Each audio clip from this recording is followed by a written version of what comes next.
हाय, तो आज इस वीडियो में हम ये बात करेंगे कि पाइल्स, फिशर और फिस्टुला में क्या डिफरेंस होता है। ये तीनों बीमारी आपके एनल रीजन यानी कि जो स्टूल्स पास करने का जो रीजन है, जो आपके संडास का रास्ता है, वहाँ पर होती है। And that is the reason that ये तीनों बीमारियों में लोग बहुत ही कंफ्यूज्ड होते हैं और उनको ठीक से पता नहीं होता है कि कौन सी बीमारी का क्या मतलब है। लोग इसके बारे में ज़्यादा बात भी नहीं करते हैं बिकॉज लोगों को ये बहुत एम्बैरेसिंग लगती है और पूरी ज़िंदगी निकल जाती है कन्फ्यूजन में कि उनको एग्जैक्टली क्या बीमारी है, कौन सी दवा लेनी है। इंडिया में लोग खुद से दवा लेना काफ़ी प्रेफर करते हैं, स्पेशली ऐसी बीमारियों के लिए जो भी उनके पास केमिस्ट के पास ऑप्शंस अवेलेबल हैं या जो इंटरनेट पे देखते हैं, वो डायग्नोसिस भी अपने आप ही करना चाहते हैं। और अगर आप समझ जाएँ कि इन तीनों बीमारियों में डिफरेंस क्या है तो आप अपना ट्रीटमेंट ज़्यादा अच्छे से करवा सकते हैं। तो सबसे पहले हम ये समझने की कोशिश करेंगे कि पाइल्स कैसे होता है। ये हमारा मुंह है जहाँ से हम खाना खाते हैं। ये हमारा ईसोफेगस है जहाँ से खाना नीचे आता है और यहाँ कहीं पे हमारा स्टमक होता है जहाँ पे सब खाना जमा होता है और आगे डाइजेशन के लिए जाता है। इसको डुओडेनम कहते हैं। यहाँ से आ जाती है स्मॉल इंटेस्टाइन और उसके बाद यहाँ से शुरू हो जाती है लार्ज इंटेस्टाइन जो कि हमारे डाइजेशन में मदद करती है और यहाँ पर हमारे स्टूल जो है वो मोशन जो है बाहर निकलता है यहाँ से। ठीक है, तो इस चीज़ को अगर आप थोड़ा सा मैग्नीफाई करके देखेंगे तो वो कुछ ऐसी दिखेगी। अब ये हमारी स्किन का पार्ट है, ये हमारी नेचुरल ओपनिंग है, ये अंदर कुछ बॉडी में गॉड गिवन कुशन्स होते हैं और यहाँ हमारी डेलिकेट स्किन होती है। जो आप मोशन होता है जो बनता है वो इस एरिया से नीचे जाता है। वहीं पे कुछ ब्लड वेसल्स होती हैं जिनको कि हम हेमोरॉइडल वेसल्स कहते हैं। ये जो हेमोरॉइडल वेसल्स होती हैं ये दो टाइप की होती हैं, एक होती है इंटरनल हेमोरॉइडल वेसल्स और एक होती है एक्सटर्नल हेमोरॉइडल वेसल्स। जो एक्सटर्नल हेमोरॉइडल वेसल्स होती है वो यहाँ पे होती है बहुत सारी छोटी छोटी। इनमें भी जब स्वेलिंग आती है तो उसको हम कहते हैं एक्सटर्नल पाइल्स, जो कि ऐसे दिखते हैं स्किन के बाहर। हाउएवर ये जो कुशन के अंदर की जो ब्लड वेसल्स हैं, अगर इनमें स्वेलिंग आ जाए तो हम उसको कहते हैं इंटरनल पाइल्स। अब इनमें स्वेलिंग क्यों आती है? इनका नॉर्मल नेचुरल तरीके से काम होता है, ये जो स्टूल्स आते हैं इनके जो स्टूल से जो प्रेशर बनता है वो कुशन, वो जो प्रेशर होता है उसको झेलना इन कुशन्स का काम होता है, सिंपल लैंग्वेज में अगर कहा जाए तो। बट हमारे लाइफस्टाइल के कारण अगर आप पूरे टाइम बैठे रहते हैं, आपको कॉन्स्टिपेशन ज़्यादा हो जाता है, इस एरिया में ज़्यादा प्रेशर आता है, तो ये जो कुशन्स हैं वो स्वेल होते जाते हैं और उनके अंदर की जो ब्लड वेसल्स हैं वो भी साथ में स्वेल होती जाती है और एक टाइम आता है जब ये बाहर आने लगती है और प्रेशर के कारण आपको तकलीफ़ देने लगती है। जब भी स्टूल जैसे पास होते हैं तो वो इसको रगड़ते हुए जाते हैं, उसके कारण यहाँ से ड्रॉप ब्लीडिंग होती है और अगर ये ज़्यादा बड़ा हो जाए यानी कि ग्रेड 3 या ग्रेड 4 हो जाए तो वो एनल रीजन से बाहर आने लगता है, आपको फील होने लगता है और फिर आपको तकलीफ़ ज़्यादा होने लगती है। कभी कभी इसके कारण ब्लीडिंग इतनी भी बढ़ सकती है कि आपके शरीर में खून की कमी हो जाए। तो ये है basic explanation of internal piles and external piles. अब हम ये समझेंगे कि फिशर इन एनो क्या चीज़ होती है, ये कौन सी बीमारी है और इसमें और बाकी बीमारी जैसे पाइल्स और फिस्टुला में क्या फ़र्क है। ये हमारा खाने का रास्ता है, ये हमारा ईसोफेगस, ये है स्टमक, यहाँ से स्मॉल इंटेस्टाइन शुरू होती है और यहाँ से लार्ज इंटेस्टाइन बन जाती है और ये हमारे स्टूल पास करने का यानी कि मोशन पास करने का रास्ता है। इस रास्ते में होता है फिशर का प्रॉब्लम।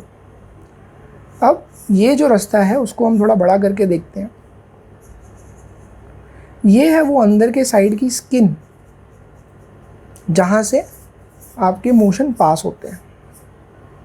यहाँ पे कुछ कुशन्स होते हैं जो कि नेचुरली आपके जो मोशंस हैं उसका जो प्रेशर आता है उसको झेलने के लिए या उसको सपोर्ट देने के लिए होते हैं।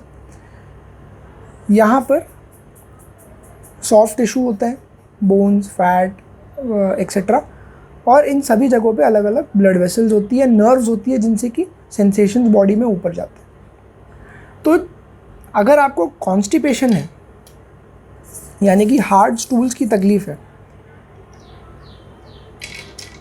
और जब यही हार्ड स्टूल्स यहाँ से बाहर निकलते हैं तो ये जो अंदर की स्किन है उसको वो डैमेज करते हुए जाते हैं, और ये डैमेज के कारण यहाँ पे एक कट आ जाता है।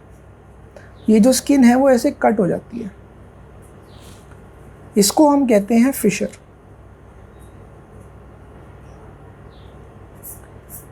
और ये जो कट है इसी के कारण बाद में जाके तकलीफ़ होती है, और इसी बीमारी को हम कहते हैं फिशर इन एनो। एनो यानी कि एनल रीजन, वहाँ पे होने वाला जो कट है फिशर, उसको कहते हैं फिशर इन एनो। तो यहाँ पे जो कट आ जाता है बार बार स्टूल्स के, कड़क स्टूल्स के पास होने से, क्योंकि यहाँ की स्किन डेलिकेट होती है, उस कट के कारण यहाँ की नर्व्स स्टिमुलेट हो जाती है, तो आपको जलन होने लगती है। कट होने के कारण आपको यहाँ से ब्लीडिंग होने लगती है, और वही कट होने के कारण आपको पेन होने लगता है। अब ये जो बीमारी है ये वैसे तो अपने आप खुद ही ठीक हो जाती है 99% ऑफ द टाइम्स। ये अगर मैं नीचे का व्यू देखूं तो ये आपका मोशन पास करने का रास्ता है। यहाँ से एक बार अगर कट आ गया तो वो बॉडी अपने आप ही उसको भर देती है। हाउएवर जब भी ये भरता है तो ये रास्ता थोड़ा सा छोटा हो जाता है, क्योंकि वहाँ पे एक्स्ट्रा स्किन ग्रो होने लगती है। तो एक बार ये जब रास्ता जैसे कि छोटा होता जाता है, एक टाइम आता है जबकि इतने छोटे रास्ते से स्टूल्स को पास होने में बहुत तकलीफ़ होती है, और आपकी जो सिम्टम्स हैं वो बहुत ज़्यादा ही बढ़ जाते हैं। आपको पेन ज़्यादा होने लगता है, आपको ब्लीडिंग ज़्यादा होने लगती है, और आप ये पेन को बेयर नहीं कर पाते। तो इस तकलीफ़ को कहते हैं फिशर इन एनो। आप देखेंगे कि पाइल्स से ये तकलीफ़ बहुत ही अलग है, हालांकि ये होती सेम ही जगह पे है, बट इसका पाइल से कोई लेना देना नहीं है। बहुत बार पेशेंट्स को ये सेम बीमारी पाइल्स के साथ होती है, यानी कि बहुत बार पेशेंट को पाइल्स और फिशर दोनों ही साथ में होते हैं, इसलिए अक्सर कन्फ्यूजन होता है कि मुझे पाइल्स है या फिशर है। बट आप समझने की कोशिश करें कि दोनों का ट्रीटमेंट काफ़ी अलग है। पाइल्स का ट्रीटमेंट एकदम अलग है और फिशर का ट्रीटमेंट एकदम अलग है।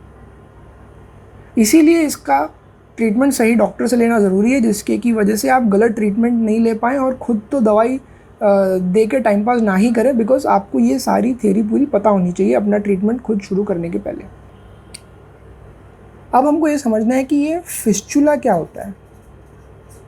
फिस्चुला का पूरा नाम है फिस्चुला इन एनो।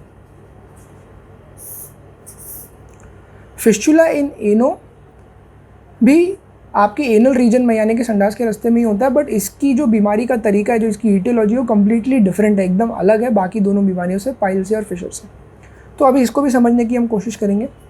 ये है मुंह, ये है आपका ईसोफेगस, ये है स्टमक, स्मॉल इंटेस्टाइन, और यहाँ से लार्ज इंटेस्टाइन। यहाँ से आपके स्टूल बाहर आते हैं और इसी जगह पे आपको होता है फिस्चुला।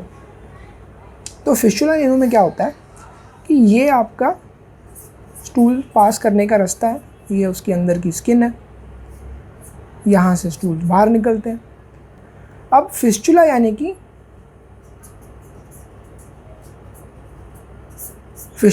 कि ट्यूब। ट्यूब का, कोई भी ट्यूब का दो एंड्स होते हैं।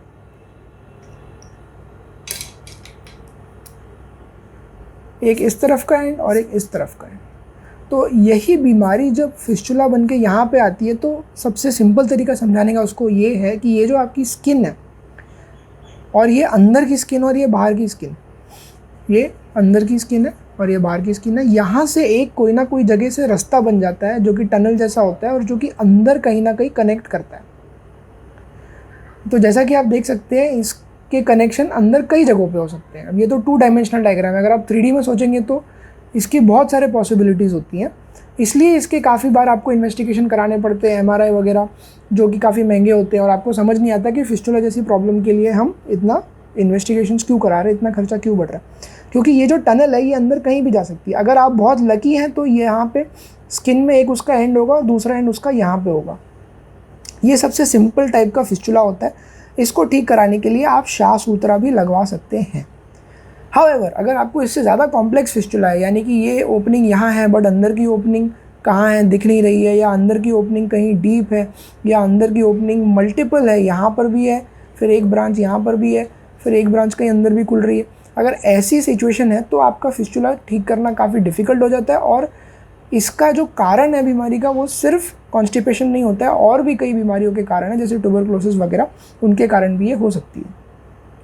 तो ये समझना बहुत ही ज़्यादा इम्पॉर्टेंट है कि फिस्टुला अंदर कितना डीप है और किस कारण की वजह से।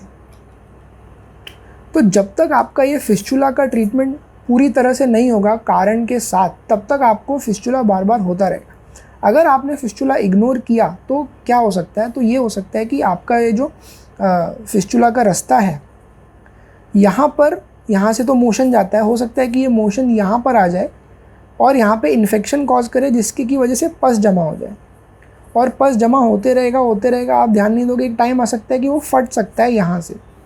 तो यहाँ से एक एक्स्ट्रा रास्ता बन जाता है जहाँ से कि पस आने लगता है। कब अगर आपका सच में लक ख़राब है तो हो सकता है मोशन भी यहाँ से आने लगे। तो ये सब प्रॉब्लम हो सकती है अगर अपने फिस्टुला को इग्नोर करेंगे और उसको ध्यान नहीं देंगे और पूरी तरह से समझेंगे कि नहीं कि फिस्टुला क्या होता है। ऐसी भी सिचुएशन आ सकती है जहाँ पे कि ये जो फिस्टुला है ये अंदर के अंदर ही बर्स्ट हो जाए, यानी कि बाहर तक कुछ ना आए, बट ये जो पस है ये अंदर से भी आ सकता है और यहाँ पे जो ओपनिंग है यहाँ से भी पस निकल सकता है, या अगर उसकी ओपनिंग है यहाँ से भी पस निकल सकता है। तो ये अलग अलग सिनारियोज होते हैं जिसमें कि फिस्टुला इन एनो को आपको ठीक करने के पहले एज अ डॉक्टर मुझे समझना होता है, और इसीलिए मैं आपको ये समझाने की कोशिश कर रहा हूँ कि इन बीमारियों को आपको लाइटली नहीं लेना चाहिए, एंड आपको सिर्फ घरगुती दवाइयाँ खा के यहाँ वहाँ से इंटरनेट से दोस्तों से पूछ के उसका ट्रीटमेंट करने की कोशिश नहीं करनी चाहिए। ये था एक शॉर्ट वीडियो आपको तीनों बीमारियों के बारे में डिफरेंस समझाने के लिए।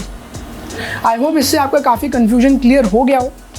मैं चाहता हूँ कि आप इस वीडियो को ज़्यादा से ज़्यादा लोगों तक पहुँचाएं जिनसे इनकी मदद हो, जितने मैक्सिमम लोग या मदद कर सकते हैं आप कीजिए। एंड अगर आपको ये चैनल अच्छा लगता है, आपको ऐसी और इन्फॉर्मेशन जानने की उत्सुकता है, तो आप बेशक उसको सब्सक्राइब कीजिए, इस वीडियो को लाइक कीजिए, एंड मुझे बताइए कि आप और क्या सुनना चाहेंगे। Till then I will see you in the next video.